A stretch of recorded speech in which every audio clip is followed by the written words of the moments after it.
Praise God. വീണ്ടും ഒരു ദിവസം കൂടെ വചനവുമായി നിൽപ്പാൻ സർവകൃപാലുവായ ദൈവം ഇടവരുത്തിനെ ഓർത്ത് സ്തോത്രം ചെയ്യുന്നു. എന്നെ കേൾക്കുന്ന എല്ലാ പ്രിയപ്പെട്ടവരോടും എനിക്ക് പറയുവാനുള്ളത്, ദൈവത്തിന് നമ്മളോട് സംസാരിപ്പാനുള്ളത് ചെറിയ കാര്യമല്ല. നാളെക്കുറിച്ച് ആവലാതിയോടെ നാളെ എന്തായി തീരുമെന്ന് അറിയാതെ ഭാരപ്പെട്ടിരിക്കുന്നവരാണ് ഈ ലോകത്തിലേറിയ പങ്കു വ്യക്തികൾ. ഭാവിയെക്കുറിച്ച് പോലും നിശ്ചയമില്ലാതെ നടക്കുന്നവരാണ് അനേകർ. തലമുറകളുടെ അവസ്ഥകൾ എന്തായി തീരും, കുടുംബജീവിതം എന്തായി തീരും എന്നറിയാതെ നടക്കുന്നവരാണ് ഏറിയ പങ്ക്. ചിലപ്പോൾ നാം തന്നെ ചിന്തിച്ചു പോകും, ഇവിടം കൊണ്ട് എല്ലാം അവസാനിച്ചു, എൻ്റെ കുടുംബം ഇവിടം കൊണ്ട് തീർന്നു പോയി എന്നൊക്കെ ചിന്തിക്കുന്നവരായിരിക്കാം. നീ ദൈവത്തിൽ ആശ്രയിക്കുകയും ദൈവം തന്നെ നിന്റെ ആശ്രയമായിരിക്കുകയും ചെയ്ത ഏത് മേഖലയിൽ നിന്നും നമ്മെ പുറത്തെടുക്കുവാൻ സർവശക്തനായ ദൈവത്തിന് കഴിയും എന്നുള്ള ഒരു ഉറപ്പും ധൈര്യവും നമുക്കുണ്ടാകും. നമ്മൾ പലപ്പോഴും ആകുല ചിത്തരായി പോകുന്നതിന്റെ കാര്യം നമുക്കൊരു ഉറപ്പില്ലായ്മയാണ്. നാം ആശ്രയിക്കുന്ന, നാം പ്രാർത്ഥിക്കുന്ന ദൈവത്തെക്കുറിച്ചുള്ള ഒരു അറിവില്ലായ്മയാണ് പല വ്യക്തികളും തകർന്നു പോകുന്നത്.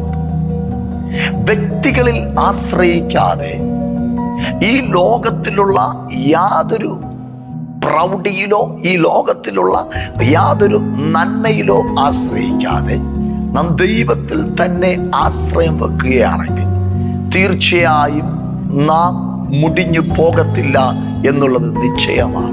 വിലാപങ്ങളുടെ പുസ്തകം 3-ാം അധ്യായം അതിൻ്റെ 22, 23, 24 വേദഭാഗങ്ങൾ നാം വായിക്കുമ്പോൾ ഇവിടെ വ്യക്തമായി കാണുവാൻ കഴിയും, നാം ദൈവത്തിൽ ആശ്രയിക്കുന്നുവെങ്കിൽ മുടിഞ്ഞു പോകത്തില്ല നിശ്ചയം.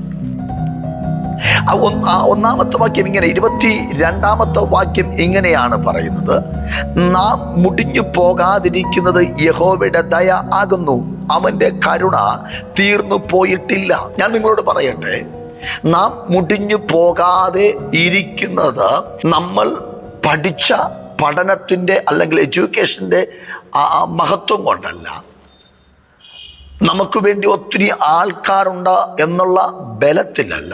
നാം പലപ്പോഴും ചിന്തിക്കും, എനിക്ക് ഒത്തിരി ബന്ധങ്ങളുണ്ട്, ഒത്തിരി ഉന്നതന്മാരുമായിട്ടുള്ള ബന്ധങ്ങളുണ്ട്, അതുകൊണ്ടാണ് ഞാൻ നിൽക്കുന്നത്. നോ, ഒരിക്കലും അല്ല.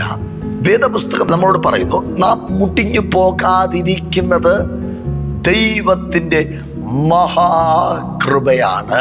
ഈ 22-ാമത്തെ വാക്യം വിലാപങ്ങൾ 3:22, നാം മുടിഞ്ഞു പോകാതിരിക്കുന്നത് യഹോവയുടെ ദയ ആകുന്നു, അവന്റെ കരുണ തീർന്നു പോയിട്ടില്ല. നിങ്ങൾ ഈ വാക്യം സ്ക്രീനിൽ നോക്കി ഒന്ന് വായിക്കുക. ഞാൻ ഈ സ്ക്രീനിൽ ആ വാക്യം കാണിക്കുന്നുണ്ട്, നിങ്ങളൊന്ന് വായിച്ചു നോക്കിയേ. നാം മുടിഞ്ഞു പോകാതിരിക്കുന്നത് യഹോവയുടെ ദയ ആകുന്നു, അവന്റെ കരുണ തീർന്നു പോയിട്ടില്ല. അർത്ഥാൽ ദൈവത്തിന്റെ കരുണ തീർന്നു പോകത്തില്ല, അതൊരിക്കലും മാറിപ്പോകുന്നില്ല, മാറിപ്പോകുന്ന ഒന്നല്ല. യഹോവയിൽ ആശ്രയിക്കുകയും യഹോവ തന്നെ ആശ്രയമായി ഇരിക്കുന്ന വ്യക്തിയുടെ ജീവിതത്തിൽ നിന്ന് ദൈവത്തിന്റെ കരുണ തീർന്നു പോകത്തില്ല. ദൈവത്തിൽ തന്നെ ആശ്രയം വെക്കുക, ആ ദൈവത്തെ തന്നെ മുറുകെ പിടിക്കുക. നീ ഒത്തിരി പ്രാർത്ഥിച്ചു, ഒത്തിരി ദൈവത്തോട് നിലവിളിച്ചു, കരഞ്ഞു, ഉപവസിച്ചു, മറുപടി കിട്ടിയില്ല എന്ന് ഭാരപ്പെടരുത്. വീണ്ടും വീണ്ടും പ്രാർത്ഥിക്കുവാൻ ഹൃദയത്തിനകത്ത് ഒരു ഉൾപ്രേരണ ഉണ്ടാകുന്നുവെങ്കിൽ ഓർക്കുക, ദൈവത്തിന്റെ കരുണ തീർന്നു പോയിട്ടില്ല. ദൈവത്തിന്റെ പ്രവൃത്തി നിനക്ക് വേണ്ടി വേഗത്തിൽ ദൈവം അത് നിവർത്തിക്കും. കൊരിന്ത്യർ ലേഖനത്തിൽ വായിക്കുമ്പോൾ, മനുഷ്യർക്ക് നടപ്പില്ലാത്ത പരീക്ഷ നേരിട്ടിട്ടില്ല, പരീക്ഷയോടൊപ്പം അവൻ നീക്കുപോക്ക് വെച്ചിട്ടുണ്ട്. കാരണം ദൈവം വിശ്വസ്തനായ ദൈവമത്രേ. ദൈവം വിശ്വസ്തനാണ്, പരീക്ഷയോടൊപ്പം നീക്കുപോക്ക് വെച്ചിട്ടുണ്ട്. പരീക്ഷ എങ്ങനെ ജയിക്കാം? നമ്മുടെ പ്രാർത്ഥനയാൽ നമുക്ക് ജയിക്കാം. ദൈവത്തിന്റെ കരുണ തീർന്നു പോകത്തില്ല. ഒരു നിമിഷം പോലും ദൈവത്തിന്റെ കരുണ നമ്മെ വിട്ടു മാറത്തില്ല. ദൈവത്തിന്റെ കരുണ നമ്മെ വിട്ടു മാറിയാൽ നാം ഈ ഭൂമിയിൽ പിന്നെ കാണത്തില്ല പ്രിയരെ. ദൈവത്തിന്റെ കരുണ നമ്മെ വിട്ടു മാറിയാൽ നമുക്ക് ആരോഗ്യമുണ്ടാകണമെന്നില്ല, നമ്മുടെ ആയുസ് ഉണ്ടാകണമെന്നില്ല, നമ്മുടെ സൗന്ദര്യം ഇതുപോലെ നിൽക്കണമെന്നില്ല. നമ്മൾ ചിന്തിക്കുന്ന പോലെ നമ്മുടെ മഹത്വം, അല്ലെങ്കിൽ നമ്മുടെ ജീവിതത്തിൽ നമുക്കുണ്ടാകുന്ന മഹത്വം എന്താണ്? നമ്മുടെ മഹത്വം, എൻ്റെ മഹത്വം എന്ന് പറയുമ്പോൾ എന്താണ്? എൻ്റെ മഹത്വം എന്ന് പറയുന്നത് ഞാൻ തന്നെയാണ് എൻ്റെ മഹത്വം. അപ്പോൾ ഒരു വ്യക്തിയുടെ മഹത്വം ദൈവത്തിന്റെ കരുണ വിട്ടുമാറിയാൽ അവൻ ഒന്നുമില്ലാതെയായി മാറുന്നു. കേവലം ഈ ഭൂമിയിൽ നിന്ന് ആ വ്യക്തി പിന്നെ മാറ്റപ്പെടുകയാണ്. ദൈവത്തിന്റെ കരുണ നിന്നെ വിട്ടുമാറിയിട്ടില്ല. ഏത് വ്യക്തിയായിരിക്കട്ടെ, രക്ഷിക്കപ്പെട്ടവരായിരിക്കാം, സ്നാനപ്പെട്ടവരായിരിക്കാം, നാമധേയ സഭകളിൽ ആരാധിക്കുന്നവരായിരിക്കാം, അല്ലെങ്കിൽ ഹൈന്ദവ സഹോദരന്മാരായിരിക്കാം, മുസ്ലിം സഹോദരന്മാരായിരിക്കാം എൻ്റെ ശബ്ദം കേൾക്കുന്നത്. ഞാൻ നിങ്ങളോട് പറയട്ടെ, ദൈവത്തിന്റെ കരുണ നിങ്ങളെ വിട്ടു പോയിട്ടില്ല. ദൈവത്തിന്റെ കരുണ നിങ്ങളുടെ മേലുള്ളത് കൊണ്ടാണ് നിങ്ങൾ വീണ്ടും അടുത്തൊരു പ്രഭാതം കാണുവാൻ ഇടയാകുന്നത്. ഞാനത് വിശ്വസിക്കുന്നു. ദൈവത്തിന്റെ കരുണ ഉള്ളത് കൊണ്ടാണ് ഞാൻ ഇങ്ങനെ ആയിരിക്കുന്നത്. ദൈവത്തിന്റെ കരുണ ഉള്ളത് കൊണ്ടാണ് എനിക്ക് സംസാരിക്കാൻ കഴിയുന്നത്. ദൈവത്തിന്റെ കരുണ ഉള്ളത് കൊണ്ടാണ് ഞാൻ ഈ കരമുയർത്തുന്നത്. ദൈവത്തിന്റെ കരുണ എൻ്റെ മേലുള്ളത് കൊണ്ടാണ് ഞാൻ നിങ്ങളുടെ മുമ്പിലായിരിക്കുന്നത്. എന്നെ കേൾക്കുന്ന പ്രിയ ദൈവജനമേ, ഒന്ന് ഓർക്കുക, ദൈവത്തിന്റെ കരുണ തീർന്നു പോയിട്ടില്ല. അടുത്ത വചനം 23-ാമത്തെ വാക്യം, അത് രാവിലെ തോറും പുതിയതും നിന്റെ വിശ്വസ്തത വലുതുമാകുന്നു എന്ന് പറഞ്ഞാൽ ദൈവത്തിന്റെ ദയ. ഈ പദം നോക്കിയേ, അത് രാവിലെ തോറും പുതിയതാകുന്നു. എന്താ പുതിയതാകുന്നത്? അവന്റെ ദയയും അവന്റെ കരുണയും അത് രാവിലെ തോറും പുതിയതാകുന്നു. ഓരോ നിമിഷവും, ഓരോ സെക്കൻഡും, ഓരോ മിനിറ്റും, ഓരോ മണിക്കൂറും, ഓരോ ദിവസവും ദൈവത്തിന്റെ കരുണയും ദൈവത്തിന്റെ ദയയും പുതിയതായി വെളിപ്പെടുന്നു. അത് രാവിലെ തോറും പുതിയതും ദൈവത്തിന്റെ വിശ്വസ്തത അത് വലുതുമാകുന്നു. നാം തകർന്നു പോകാതെ, മുടിഞ്ഞു പോകാതിരിക്കുന്ന ദൈവത്തിന്റെ ദയയാകുന്നു, കരുണയാകുന്നു. അത് രാവിലെ തോറും പുതിയതായി പ്രിയരെ നമുക്ക് വെളിപ്പെടും. 24-ാം വാക്യം, യഹോവ എന്റെ ഓഹരി എന്ന് എന്റെ ഉള്ളം പറയുന്നു, അതുകൊണ്ട് ഞാൻ അവനിൽ പ്രത്യാശിക്കുന്നു. ദൈവം നമ്മുടെ ഓഹരിയായി വെളിപ്പെടുമ്പോൾ, ദൈവം നമ്മുടെ അവകാശമായി വെളിപ്പെടുമ്പോൾ നമ്മുടെ ജീവിതത്തിൽ ശൂന്യതകൾ മാറുവാൻ തുടങ്ങും. റോമാലേഖനത്തിൽ ഇങ്ങനെ പറയുന്നു, നാം ദൈവത്തിന്റെ അവകാശിയും ക്രിസ്തു യേശുവിന്റെ കൂട്ടവകാശിയുമാണ്. അങ്ങനെയാണെങ്കിൽ തകർച്ചയുടെ നടുവിലും, നെടുവീർപ്പിന്റെ നടുവിലും, ശൂന്യതയുടെ നടുവിലും ഇറങ്ങി പ്രവർത്തിക്കുന്ന ഒരു ദൈവമുണ്ട്. നിന്റെ പ്രാർത്ഥനയെ നീ കുറയ്ക്കരുത്. നിന്റെ വിശ്വാസം നീ മടങ്ങിപ്പോകരുത്. വിശ്വാസത്തെ ത്യജിച്ചിട്ട് മാറിപ്പോകരുത്. നീ വിശ്വാസത്തോടെ പ്രാർത്ഥിക്കാം. നിനക്ക് വേണ്ടി ഒരു ദൈവ പ്രവൃത്തി വെളിപ്പെടാതെ പോകത്തില്ല. പ്രവാചകൻ പറയുന്നു, ദർശനത്തിന് ഒരു അവധി വെച്ചിട്ടുണ്ട്, സമാപ്തിയിൽ എത്തുവാൻ ബന്ധപ്പെടുന്നു. അത് ആമേൻ, വൈകിയാലും അത് വരും, നിശ്ചയം വൈകിയാലും വരും. ഇതാരാ അറിയേണ്ടത്? ഈ കാര്യം ആരാ അറിയേണ്ടത്? ഒരു ദൈവ പൈതൽ, ഒരു ദൈവ വിശ്വാസി ഇതറിയണം. ദൈവം എനിക്ക് വേണ്ടി പ്രവർത്തിക്കും, നിശ്ചയം. സമയം വൈകിയാലും അതതിന്റെ പ്രവൃത്തിയിലേക്ക് വെളിപ്പെട്ടു വരും, നിശ്ചയം. കാരണം ദൈവത്തിന്റെ വിശ്വസ്തത വലുതാണ്, ദൈവത്തിന്റെ കരുതൽ വലുതാണ്, ദൈവത്തിന്റെ ദയ വലുതാണ്, ദൈവത്തിന്റെ കൃപ വലുതാണ്. അങ്ങനെയാണെങ്കിൽ നമുക്ക് ആ ദൈവത്തിലേക്ക് തന്നെ ഒന്ന് നോക്കാമോ? ദൈവത്തിന്റെ മുമ്പിലേക്ക് നമ്മെ തന്നെ ഒന്ന് ഏൽപ്പിച്ചു കൊടുക്കാമോ? 24-ാമത്തെ വാക്യം, യഹോവ എന്റെ ഓഹരി എന്ന് എന്റെ ഉള്ളം പറയുന്നു, അതുകൊണ്ട് ഞാൻ അവനിൽ പ്രത്യാശിക്കുന്നു. 25, തന്നെ കാത്തിരിക്കുന്നവർക്കും തന്നെ അന്വേഷിക്കുന്നവനും യഹോവ നല്ലവൻ. നോക്കണമേ, ദൈവത്തിനായി കാത്തിരിക്കുക. പ്രവചനത്തിൽ പറയുന്നു, യഹോവയ്ക്കായി കാത്തിരിക്കുന്നവൻ ശക്തിയെ പുതുക്കും. അവൻ കഴുകന്മാരെ പോലെ ചിറകടിച്ച് കയറുകയും തളരാതെ ഓടുകയും ക്ഷീണിക്കാതെ നടക്കുകയും ചെയ്യും. ഇവിടെ പറയും, നോക്കിയേ, തന്നെ കാത്തിരിക്കുന്നവർക്കും തന്നെ അന്വേഷിക്കുന്നവനും യഹോവ നല്ലവൻ. ദൈവത്തിനായി കാത്തിരിക്കുന്നുവോ? വർഷങ്ങളായി കാത്തിരിക്കുന്ന വ്യക്തികളുണ്ട്. ദൈവമേ, ഒരു പ്രവൃത്തി കാണണമേ, മടുത്തു പോകരുത്, ക്ഷീണിച്ചു പോകരുത്. പ്രാർത്ഥിക്ക്, ദൈവപ്രവൃത്തി വെളിപ്പെടാതെ പോകത്തില്ല. കാരണം വചനം പറഞ്ഞു, തന്നെ കാത്തിരിക്കുന്നവർക്കും തന്നെ അന്വേഷിക്കുന്നവർക്കും യഹോവ നല്ലവനായി വെളിപ്പെടാൻ പോവുക.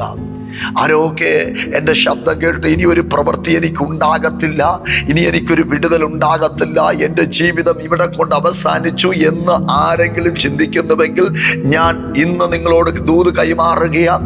നിങ്ങളുടെ ജീവിതത്തിന്റെ തകർച്ചയുടെ മധ്യത്തിൽ ഇറങ്ങി വന്ന് പ്രവർത്തിക്കുവാൻ എൻ്റെ കർത്താവിന് കഴിയും. ഒരു പ്രവാചകന് കഴിയത്തില്ലായിരിക്കാം, ഒരു പാസ്റ്ററിന് കഴിയത്തില്ല, ആമേൻ, ഒരു വിശ്വാസിക്ക് നിന്റെ ജീവിതത്തിൽ വന്ന് ഇറങ്ങി പ്രവർത്തി ചിലപ്പോൾ കഴിഞ്ഞെന്ന് വരത്തില്ല. പക്ഷെ എൻ്റെ കർത്താവിന് നിന്റെ ഹൃദയത്തിലുണ്ടാകുന്ന ആകുല ചിന്തകളെയും നിരാശകളെയും എല്ലാം മാറ്റി അതിൻ്റെ മേലൊരു പ്രവൃത്തി ചെയ്യുവാൻ ദൈവത്തിന് കഴിയും നിശ്ചയം. നമ്മൾ പലപ്പോഴും പ്രവാചകന്മാരിൽ ആശ്രയിക്കുന്നു, പ്രവാചകിമാരിൽ ആശ്രയിക്കുന്നു. അവരെ കാണുവാൻ വേണ്ടി കിലോമീറ്ററുകൾ താണ്ടി പോകുന്നു. ദൂത് കേൾക്കുന്നത് തെറ്റെന്നല്ല ഞാൻ പറയുന്നത്. ഒരു പ്രവാചകനെ പ്രവാചകയെ തേടിപ്പോകുന്നത് തെറ്റെന്നല്ല അതിൻ്റെ അർത്ഥം. പക്ഷേ നിങ്ങൾ ആദ്യം മനസ്സിലാക്കേണ്ടത്, ഇതേ പ്രവാചകനോട് പ്രവാചകയോട് സംസാരിക്കുന്ന ദൈവത്തിന് നിങ്ങളോട് സംസാരിക്കാൻ കഴിയത്തില്ലയോ? ദൈവത്തിന് ഏറെ ഇഷ്ടം നിങ്ങളോടൊന്ന് സംസാരിപ്പാനാണ്. ദൈവത്തിന് ഏറെ ഇഷ്ടം തൻ്റെ മക്കളോട് തന്നെ സംസാരിപ്പാനാണ്. അതൊരു മീഡിയേറ്ററിനെ വെച്ച് സംസാരിക്കാനല്ല ദൈവം ആഗ്രഹിക്കുന്നത്. പ്രവാചകന്മാരോടോ പ്രവാചകിമാരോടോ സംസാരിക്കുന്നതിനേക്കാൾ ദൈവം നിങ്ങളോട് സംസാരിക്കാൻ ആഗ്രഹിക്കുന്നു. ഈ പ്രവാചകനോട് സംസാരിക്കുന്ന ദൈവമല്ലേ? ദൈവസെല്ല് മുട്ടുമടങ്ങ്, നീ ദൈവസെല്ലിൽ പ്രാർത്ഥിക്കുക, നിന്റെ സമയത്തെ ദൈവത്തിന്റെ സെല്ലിൽ ഏൽപ്പിക്കുക. ഞാൻ വീണ്ടും പറയുന്നു, ഒരു പ്രവാചകന്റെയോ പ്രവാചകിയുടെയോ പുറകെ പോയി ദൂത് കേൾക്കുന്നത് തെറ്റല്ല, പാസ്റ്റർമാരെ വിളിച്ച് പ്രാർത്ഥന തെറ്റെന്നല്ല പറയുന്നത്. പക്ഷെ ദൈവത്തിന് ആഗ്രഹം അവർ നിനക്കൊരു വഴികാട്ടികൾ മാത്രമാണ്. പ്രവാചകന്റെ പ്രവചന ദൂതുകൾ ക്ഷീണിച്ചിരിക്കുന്ന മാത്രയിൽ നമ്മൾ കേൾക്കുമ്പോൾ നമുക്കൊന്ന് ബലം തന്ന് എഴുന്നേൽപ്പിച്ച് നിർത്തും. പക്ഷെ ഓടുമാറാക്കുന്നത് ആമേൻ പ്രവാചകനല്ല, അത് ദൈവമാണ്. പ്രവൃത്തി തലത്തിലേക്ക് കൊണ്ടുവരുന്നത് പ്രവാചകനല്ല, അത് ദൈവമാണ്. അങ്ങനെയാണെങ്കിൽ നമ്മൾ ഏറ്റവും കൂടുതൽ ആശ്രയിക്കേണ്ടത് ആരെയാണ്? തന്നെ കാത്തിരിക്കുന്നവർക്കും തന്നെ അന്വേഷിക്കുന്നവർക്കും യഹോവ നല്ലവൻ. അവർ പറയുന്ന ദൂതുകൾ തെറ്റെന്നല്ല പറഞ്ഞു. പക്ഷെ ദൈവം നിങ്ങളോട് സംസാരിക്കാൻ ആഗ്രഹിക്കുന്നു, ദൈവം നിങ്ങളോട് ഇടപെടുവാൻ ആഗ്രഹിക്കുന്നു. ദൈവത്തിന് പ്രിയം നിങ്ങളാണ്. 26-ാമത്തെ വാക്യം വിലാപങ്ങളുടെ പുസ്തകം 3:26 ഇങ്ങനെ പറയുന്നു, യഹോവയുടെ രക്ഷയ്ക്കായി മിണ്ടാതെ കാത്തിരിക്കുന്ന നല്ലത് എന്ന് പറഞ്ഞാൽ മൗനതയോടെ ഇരുന്ന് പ്രാർത്ഥിക്കുക. നിന്റെ പ്രാർത്ഥന മുറിയിൽ നിങ്ങൾ കഴിക്കുന്ന പ്രാർത്ഥനകൾക്കും നിങ്ങൾ ഒഴിക്കുന്ന കണ്ണുനീരിനും നിങ്ങൾ ഞെരുങ്ങുന്ന ഞരക്കത്തിനും നിങ്ങളുടെ ഹൃദയ തകർച്ചയ്ക്കും യേശു കർത്താവ് എൻ്റെ ദൈവം മറുപടി തരാതെ പോകത്തില്ല. വിശ്വാസത്തോടെ എന്നോടൊപ്പം പ്രാർത്ഥിക്കാമോ? വിശ്വാസത്തോടെ ദൈവത്തോടൊന്ന് സംസാരിക്കാമോ? ദൈവമേ, നിന്റെ ശബ്ദം കേൾപ്പാൻ ഞാൻ ആഗ്രഹിക്കുന്നു. ദൈവമേ, നിന്റെ ശബ്ദത്തിനായി ഞാൻ കാതോർക്കുന്നു. ദൈവമേ, നിന്റെ ശബ്ദത്തിനായി ഞാൻ എന്നെ തന്നെ ഏൽപ്പിച്ചു തരുന്നു. നീ എന്നോട് സംസാരിക്കണം. എൻ്റെ ജീവിതത്തിലെ സകല പ്രതികൂലങ്ങളെ മാറ്റണം. ദിനം പ്രതി എൻ്റെ ജീവിതം പുതുക്കണമേ. ദിനം പ്രതി എനിക്ക് പുതു വഴികളെ തുറക്കണമേ. ഞാൻ കാലങ്ങളായി പ്രാർത്ഥിക്കുന്ന, മാസങ്ങളായി പ്രാർത്ഥിക്കുന്ന, നാളുകളായി പ്രാർത്ഥിക്കുന്ന സകല പ്രാർത്ഥനകൾക്കും മറുപടി തരുവാൻ അങ്ങയോളം വിശ്വസ്തനായ മറ്റൊരുനില്ല.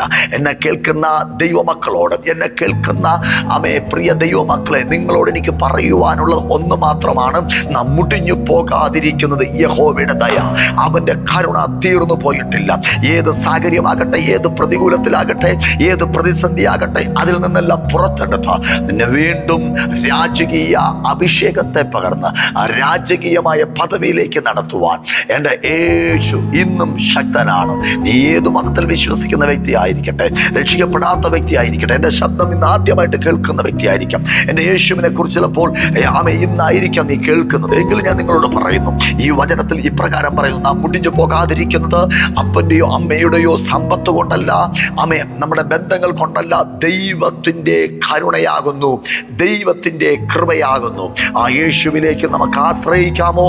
അവനിൽ തന്നെ, അവൻ തന്നെ, യഹോവയായ ദൈവം തന്നെ, യേശു കർത്താവ് തന്നെ എൻ്റെയും നിങ്ങളുടെയും ആശ്രയമായിരിക്കുന്നുവെങ്കിൽ തീർച്ചയായും നാം മുടിഞ്ഞു പോകത്തില്ല, തീർച്ചയായും നാം തകർന്നു പോകത്തില്ല. നമുക്കൊരു എഴുന്നേൽപ്പുണ്ട്. ബിസിനസ്സിൽ തകർന്നിരിക്കുന്നവർ എൻ്റെ ശബ്ദം കേൾക്കുന്നുവെങ്കിൽ ഞാൻ നിങ്ങളോട് പറയുന്നു, നിങ്ങൾക്കൊരു എഴുന്നേൽപ്പുണ്ട്. ഒരു വഴി തുറക്കാതെ, അയ്യോ എൻ്റെ വിദ്യാഭ്യാസത്തിനനുസരിച്ചുള്ള ഒരു ജോബ് എനിക്ക് ലഭ്യമായിട്ടില്ല, വർഷങ്ങളായി അല്ലെങ്കിൽ നാളുകളായി ഒരു വിദേശ യാത്രകൾക്ക് വേണ്ടി പ്രാർത്ഥിക്കുന്നവരായിരിക്കും. BSc നേഴ്സ് ആയിരിക്കാം, അല്ലെങ്കിൽ ഡോക്ടർ ആയിരിക്കാം. നീ ആമേ നിനക്ക് എഡ്യൂക്കേഷൻ കഴിഞ്ഞു, സർട്ടിഫിക്കറ്റ് കിട്ടി, വഴികൾ തുറക്കാതെ പ്രാർത്ഥിക്കുന്ന വ്യക്തിയാണെങ്കിൽ ഞാൻ നിങ്ങളോട് പറയുന്നു, ദൈവസ്ഥലിൽ മുട്ടുമടക്ക്. ദൈവം നിങ്ങൾക്ക് വേണ്ടി വഴി തുറക്കാൻ പോകുന്നു. അടഞ്ഞ ഡോറുകൾ ദൈവം ഓപ്പൺ ചെയ്യാൻ പോകുന്നു. കാരണം യഹോവയുടെ ദയ തീർന്നു പോയിട്ടില്ല. അത് രാവിലെ തോറും പുതിയതായി വെളിപ്പെടാൻ പോവുക. നാളെ ഈ ശബ്ദം കേൾക്കുന്ന വ്യക്തിയോട് ഞാൻ പറയുന്നു, നാളെ ഇന്നലെ വരെ അടഞ്ഞിരുന്ന ആ ഡോറുകൾ നാളെ നിങ്ങളുടെ മുമ്പിൽ തുറക്കാൻ പോകുന്നു. ഇന്നലെ വരെ കിട്ടാണ്ട സമ്പത്ത് ആർക്കെങ്കിലും ലഭ്യമാകാതിരുന്നുവെങ്കിൽ ആ കിട്ടാണ്ട സമ്പത്തിന്റെ വഴികളെ ദൈവം ഓപ്പൺ ചെയ്ത് നിങ്ങളുടെ കാര്യങ്ങൾ ലഭ്യമാക്കാൻ പോകുന്നു. കാരണം നമ്മൾ പ്രാർത്ഥിക്കുന്നത്, നമ്മൾ നിലവിളിക്കുന്നത്, കണ്ണീരൊഴുക്കുന്നത് ഒരു മനുഷ്യന്റെ മുമ്പിലല്ല, സർവശക്തനായ പ്രപഞ്ചത്തിന്റെ സൃഷ്ടികർത്താവായ എന്റെയും നിങ്ങളുടെയും ജീവന്റെ ഉറവിടമായ കർത്താവിലാണ് നാം ആശ്രയിച്ചു പ്രാർത്ഥിക്കുന്നുവെങ്കിൽ അവൻ തീർച്ചയായും നമുക്കൊരു ഡോർ, അവൻ തീർച്ചയായും നമുക്ക് വേണ്ടി പ്രവർത്തിക്കാതിരിക്കത്തില്ല.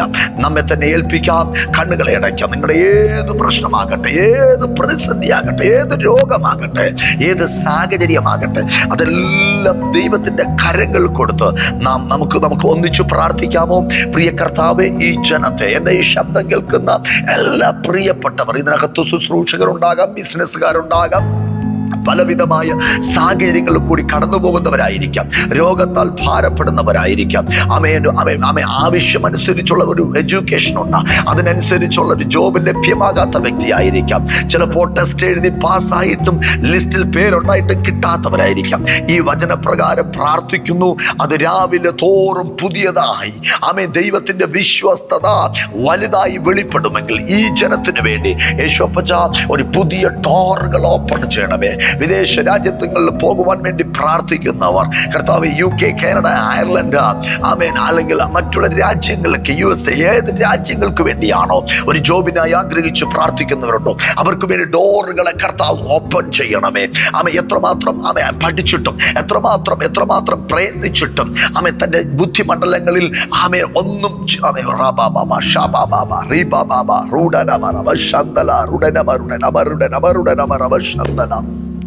എത്രമാത്രം പ്രയത്നിച്ചിട്ടും ഡോറുകൾ ഓപ്പൺ ചെയ്യാത്തവർ ആയിട്ടുണ്ടെങ്കിൽ അവരുടെ ജീവിതത്തിൽ ചില ഡോറുകൾ ഓപ്പൺ ചെയ്ത് കൊടുക്കണമേ.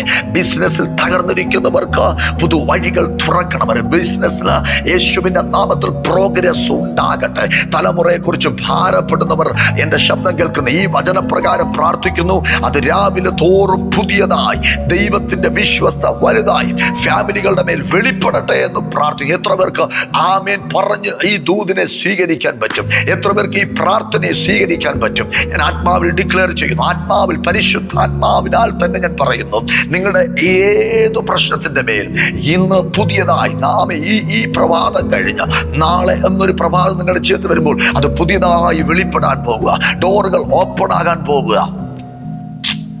അടഞ്ഞതെല്ലാം വീണ്ടും വെളിപ്പെട്ടു വരാം. നിങ്ങളുടെ ഇന്റർവ്യൂ കഴിഞ്ഞു, ഒരു ഓഫർ ലെറ്ററിന് വേണ്ടി കാത്തിരിക്കുന്നുവെങ്കിൽ അതിന്റെ വഴികൾ തുറക്കാൻ പോവുക. കാരണം ദൈവം വിശ്വസ്തൻ. രോഗത്തിൽ കിടക്കുന്നവരുടെ ജീവിതത്തിൽ ഒരു എഴുന്നേൽപ്പുണ്ടാകട്ടെ, സൗഖ്യങ്ങൾ വെളിപ്പെടട്ടെ. തലമുറയുടെ വിഷയത്തിൽ ഭാരപ്പെടുന്നവരുടെ ജീവിതത്തിൽ ഞാൻ പറയുന്നു, എന്റെ തലമുറയുടെ വിഷയത്തിന്റെ മേൽ ദൈവം ഒരു നീക്കുപോക്ക് ചെയ്യുവാൻ പോവുക. കാലങ്ങളായി കരയുന്നവരുടെ ജീവിതത്തിൽ കണ്ണീര് ഒപ്പുന്ന ഒരു ദിവസമായി തീരട്ടെ. ഞാൻ യേശുവിന്റെ നാമത്തിൽ അനുഗ്രഹിച്ചു പ്രാർത്ഥിക്കുന്നു. ശുശ്രൂഷയെല്ലാം അവസാനിച്ചു, ഇനി എനിക്കൊരു മുന്നോട്ട് ജീവിതമില്ല, എന്റെ പ്രായം അതിക്രമിച്ചു കഴിഞ്ഞു എന്ന് പറഞ്ഞ് ഭാരപ്പെടുന്നവർ ആരെങ്കിലും ഉണ്ടെങ്കിൽ, കർത്താവേ, മോശ 80-ാമത്തെ വയസ്സിൽ ഓടിച്ചതുപോലെ വലിയൊരു സൈന്യത്തെ, വലിയൊരു കൂട്ടത്തെ, വലിയൊരു ജനത്തെ നയിക്കുവാൻ ബലപ്പെടുത്തിയതുപോലെ ഈ അഭിഷിക്തന്മാരെ ബലപ്പെടുത്തണമേ. ഭവനങ്ങളില്ലാതെ ഭാരപ്പെടുന്നവർക്ക് പുതു ഡോറുകൾ ഓപ്പൺ ആകട്ടെ. കർത്താവേ, നിന്റെ കരങ്ങളിൽ ഇവരെല്ലാം ഏൽപ്പിക്കുന്നു. ഈ വചനം ഒന്നുകൂടി പറയുകയാണ്, ഇവർ മുടിഞ്ഞു പോകാതെ വണ്ണം കാക്കുവാൻ നീ വിശ്വസ്തനാണ്. അങ്ങയുടെ കരുണ തീർന്നു പോയിട്ടില്ല, അങ്ങയുടെ ദയ തീർന്നു പോയിട്ടില്ല. അത് രാവിലെ തോറും പുതിയതായി വെളിപ്പെടുകയാൽ സ്തോത്രം. കർത്താവേ, നിന്റെ കരങ്ങൾ ഈ ജനത്തെ ഏൽപ്പിക്കുന്നു, യേശുവിന്റെ നാമത്തിൽ തന്നെ. ആമേൻ. പ്രിയരെ, ഞാൻ നിങ്ങളോട് പറഞ്ഞ വിശ്വാസത്തോടെ, പ്രത്യാശയോടെ ആയിരിക്കാം. ദൈവം നിങ്ങൾക്ക് വേണ്ടി വലിയവ ചെയ്യും. God bless you. Amen.